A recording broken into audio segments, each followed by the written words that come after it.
Sorry sorry sorry. വേണമെങ്കിൽ ഒരു 100 വട്ടം സോറി പറയാം. ഓഫീസിൽ ഒഴിവാക്കാൻ പറ്റാത്ത തിരക്കിലായിപ്പോയി. അതാ ഞാൻ കിച്ചുവിനെ അയച്ചത്. എന്നോട് പിണങ്ങല്ലേ? എനിക്ക് പിണക്കൊന്നുമില്ല. മനുവിന്റെ തിരക്ക് എനിക്കും അറിയാവുന്നതല്ലേ. സമയം കളയാൻ കിച്ചുവിന്റെ കമ്പനി നല്ലതാ.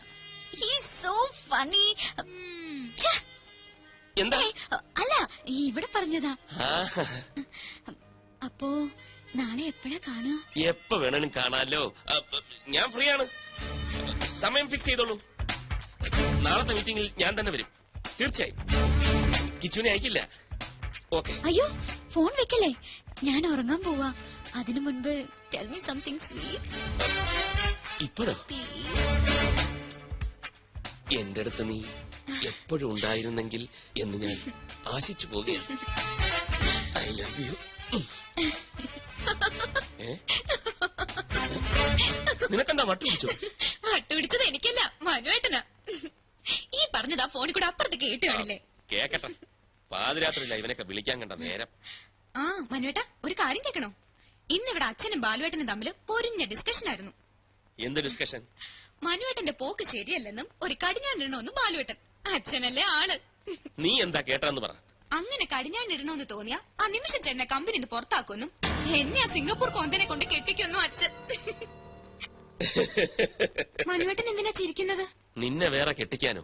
അതോർക്കുമ്പോഴാ ചിരി. കമ്പനി പോണെങ്കി പോട്ടെ, പക്ഷെ നിന്നെ ഞാൻ വിട്ടുകൊടുക്കില്ല. ലൈറ്റ് അണക്കട്ട. എന്താ? ഒരു കുഞ്ഞു പർച്ചേസ്. ഞാൻ ഇപ്പൊ വരാം. Just 5 minutes. അതൊക്കെ പിന്നെ പോരെ. ഞാൻ ഇപ്പൊ വരാനേ.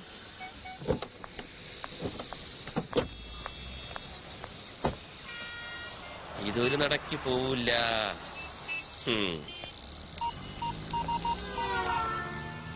ആ വർമാജി, ഞാൻ ഇത്തിരി ലേറ്റ് ആവും. ആ വെൽക്കം ഗ്രൂപ്പിന്റെ മീറ്റിംഗ് വർമാജി അറ്റൻഡ് ചെയ്താൽ മതി. ആ അവള് കൊണ്ട് കൂടെ. ലേക്ക് സൈഡ് റിസോർട്ടിൽ ഒരു സ്യൂട്ട് റൂം ബുക്ക് ചെയ്തിട്ടുണ്ട്. Okay okay, thank you very much. ഒന്നും ഫൈനലൈസ് ചെയ്തിട്ടില്ല. അയ്യോ, ഇവിടെ പറഞ്ഞ വർമാജി, ഞാൻ പിന്നെ വിളിക്കാം. മനുവേട്ടാ, മനുവേട്ടൻ എന്താ ഇവിടെ? ഞാനൊരു ഷോപ്പിങ്ങിന് വന്നു. എന്ത് ഷോപ്പിംഗ്? എനിക്കല്ല, കിച്ചുവിന്. എന്നിട്ട് കിച്ചു എവിടെ? കിച്ചു അകത്തോട്ട് പോയി. ഞാൻ അങ്ങോട്ട് പോകാനായിട്ട് പോവാൻ. എന്നാ ഞങ്ങൾ നടത്തി കുറച്ച് ഷോപ്പിംഗ്. മനുവേട്ടൻ ഒരു അടിപൊളി ഷർട്ട് വാങ്ങിയിട്ടുണ്ട്, കാണിക്കാം. അതൊക്കെ വിശദമായിട്ട് വീട്ടിൽ ചെന്നിട്ട് കാണാം. പൊയ്ക്കോ പൊയ്ക്കോ, ഭയങ്കര വെയില്. ഇന്നെങ്കിലും ഒന്ന് നേരത്തെ വരില്ല മനുവേട്ടാ? ഇന്ന് നേരത്തെ വരും. മനു, മനു വന്നേ.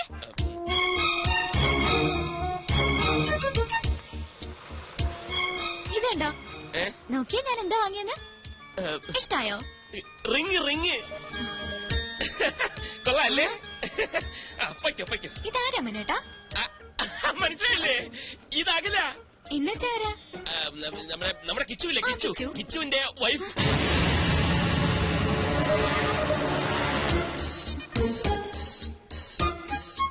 കിച്ചു എപ്പോഴാ കല്യാണം കഴിച്ചത്? ഇതേ ചോദ്യം ഞാനും ചോദിച്ചു. കള്ളൻ ആരോടും പറഞ്ഞില്ല. ഇന്നാ ഞാനും അറിയുന്നത്. കിച്ചു അവിടെ ഷോപ്പിംഗ് കഴിഞ്ഞില്ലേ? ഒരാളെ ഇങ്ങോട്ട് പരിചയപ്പെടുത്തുമ്പോ തിരിച്ചും പരിചയപ്പെടുത്തണ്ടേ? ഈ മനുവേട്ടന്റെ ഒരു കാര്യം. ഇത് രഞ്ജു, ഇത് അഖില. അല്ല ഇത് മതി, ഞാൻ പറഞ്ഞോളാം. അഖില, ഞാൻ രഞ്ജു, മനുവേട്ടന്റെ ഭാര്യ.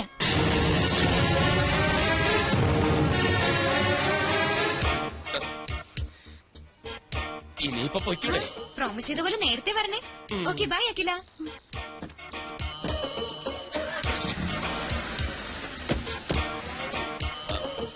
അഖില, കള്ളനാ നിങ്ങൾ. അഖില, ഞാൻ പറയുന്നൊന്ന് കേൾക്കൂ. എനിക്ക് കാണണ്ട ഇനി നിങ്ങള്.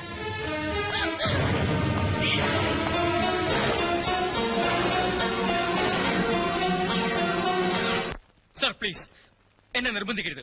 സാറിന് വേണ്ടി എന്തിനു ഞാൻ കൂടെ നിന്നിട്ടുണ്ട്. പക്ഷെ ഇതെനിക്ക് വയ്യ. എന്തിനാണ് അഖില എന്റെ ഭാര്യയാണെന്ന് പറഞ്ഞത്? കിച്ചു, എന്റെ അവസ്ഥ നീ എന്താ മനസ്സിലാക്കാത്തത്?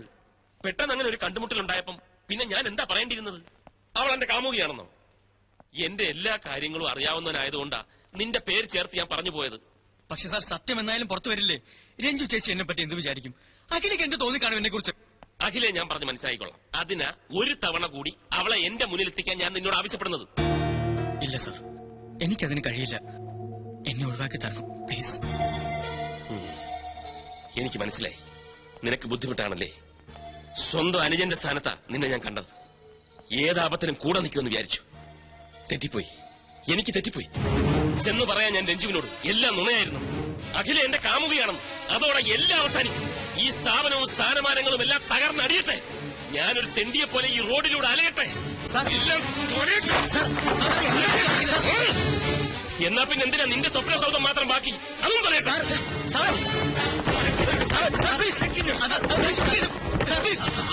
കാട്ടരുത്. മാറ്റി എന്റെ ജീവിതം തുലച്ചിട്ട് ഇവിടെ അങ്ങനെ ആരുടെ സ്വപ്നങ്ങൾ പൂവണിയുണ്ട്.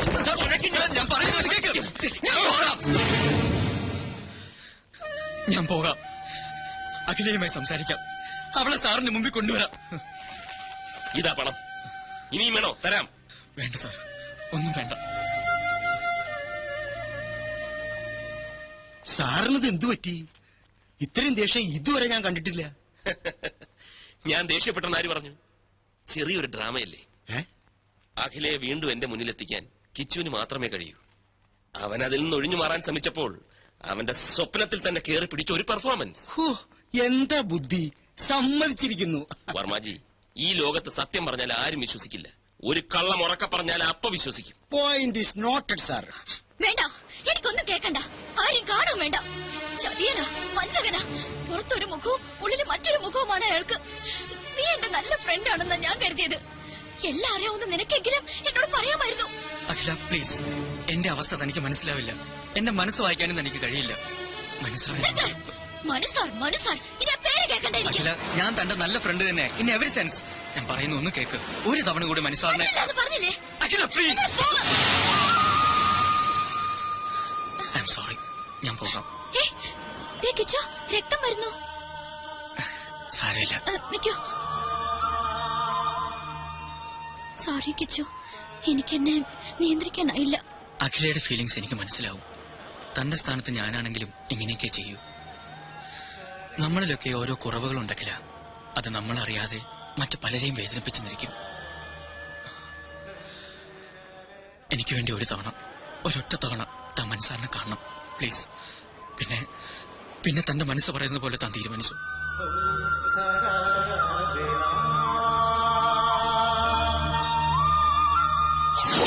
ഇനി എന്താ പറയാനുള്ളത്?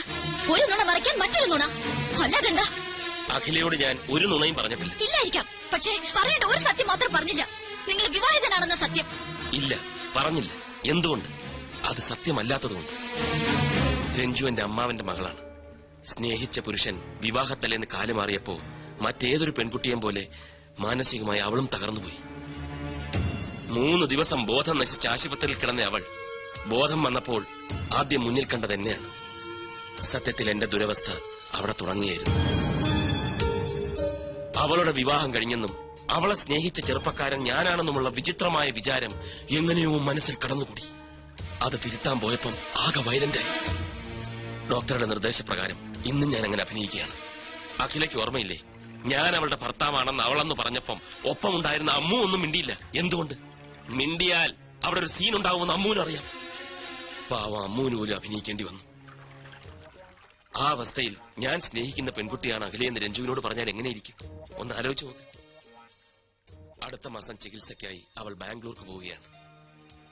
ഇനി അഖില എന്നോട് പിണങ്ങിയാലും ശരി, എന്നെ വെറുത്താലും ശരി, പഴയ രഞ്ജുവിനെ വീണ്ടെടുക്കാൻ വേണ്ടി എനിക്ക് അഭിനയിച്ചേ പറ്റൂ. സോറി.